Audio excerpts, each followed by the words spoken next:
Hey, welcome back to Inside Rebel Football, the offense edition, and I've got Coach Brian Crislip with me tonight, and Coach Crislip coaches the tight ends and helps out with the offensive line. Coach Crislip, welcome to the show. Oh, it's always a pleasure to be here. Appreciate you stepping in. Well, it's been a while, so you got an old veteran coming back. It's been a long time since I've done this show, but glad to be back and big shoes to fill. And Coach Crislip, first start out about the win Friday night against Sam Houston. I thought the offensive line, tight ends played exceptionally well blocking. Your thoughts on the game? Well, I think the first thing is we actually handled the trip well, being a longer trip for us. 3.5, 4 hours on a bus really is a tough thing to do for these young kids. But they handled it well. We were ready to play. We did have some pretty good success early in the game, which is always good. You want to have success early in the game.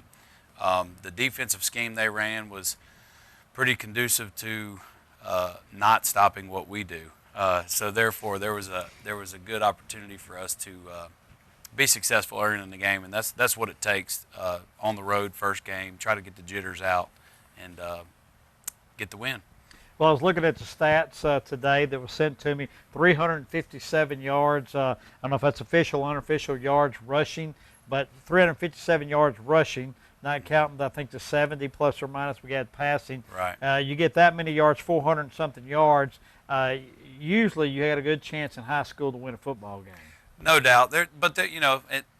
Looking back at the film, we have things that we need to clean up. Obviously, we had 3 fumbles.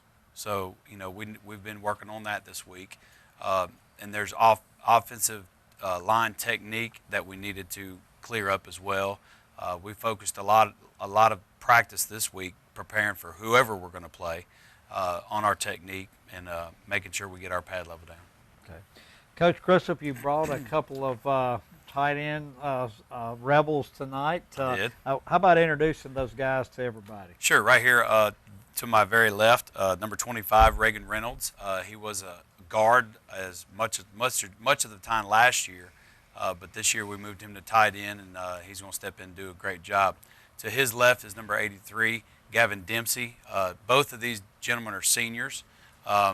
Both had pretty good success, had a few busts as far as rule-wise in the game, but definitely both of them are going to contribute a bunch this year. Good. Guys, welcome to the show. Reagan, I'm going to start out with you. You're, I assume, one side of the tight end, and Gavin's on the other side of the tight end. Is that correct? Yes, sir. All right. Y'all had a pretty good, as Coach Crislip said, pretty good blocking schemes against Sam Houston tonight. I mean, 357 yards rushing, and I'll have to say probably most of that was done in the first half because we had a lot of subs in the second half. Yes, sir.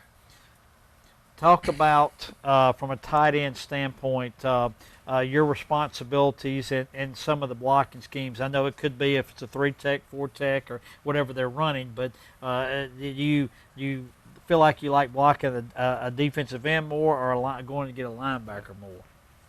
I'd have to say a defensive lineman because, I mean, he's a whole lot closer to me. I mean, he might be a little bit more athletic, but I feel like a linebacker, he can read me too quick, and I won't be able to make the play, so I feel like I'm safer on a defensive end. And they'll show up on the film session on Sundays, right? Yes, sir. Gavin, I'm going to ask you the same question. I think I'd say a defensive end too. Mainly because that could be one of the stops from, or one of the things that causes a game to be a win or a loss. And I think me getting the end and me risking to go get a linebacker is more important. Okay. Guys, I know we don't throw a lot to the tight ends, but do you guys, how good are y'all catching passes? Reagan? I'm one of the best to ever do it. How about you, Gavin? I'd say I'm pretty good.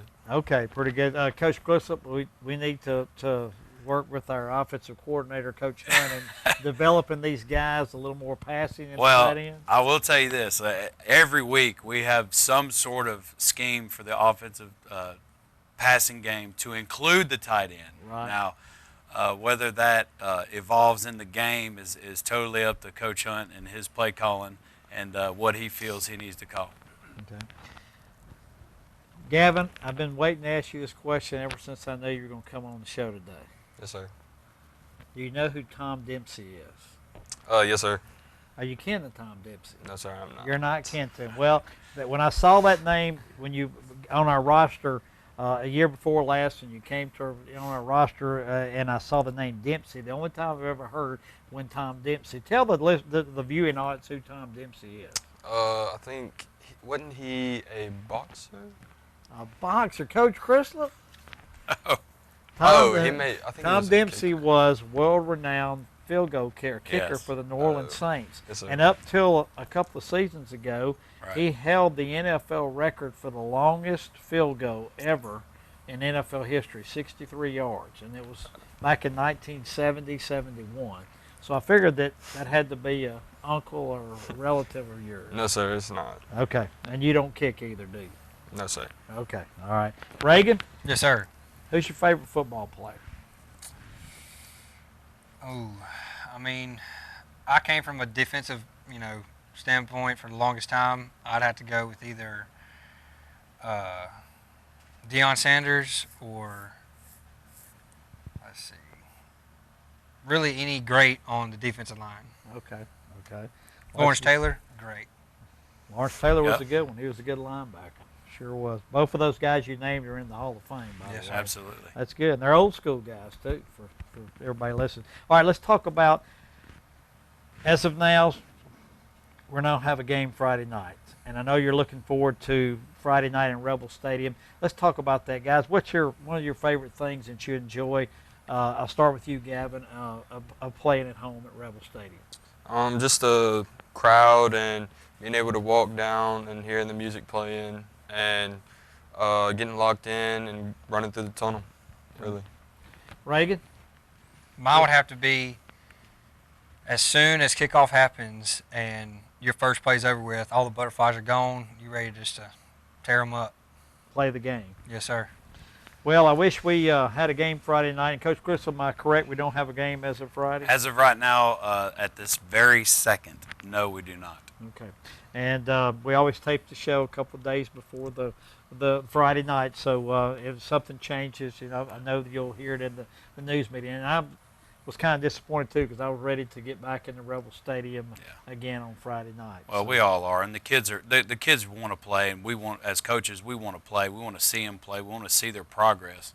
Right. The biggest gain as coaches seeing in a team is in between game 1 and game 2. So we're ready to get that game 2 in. Okay. Well, guys, if we don't play Friday, I'll see you next Friday week when we have Catholic coming up here. But good luck to y'all. Keep practicing hard, and can't wait to see you on the sidelines.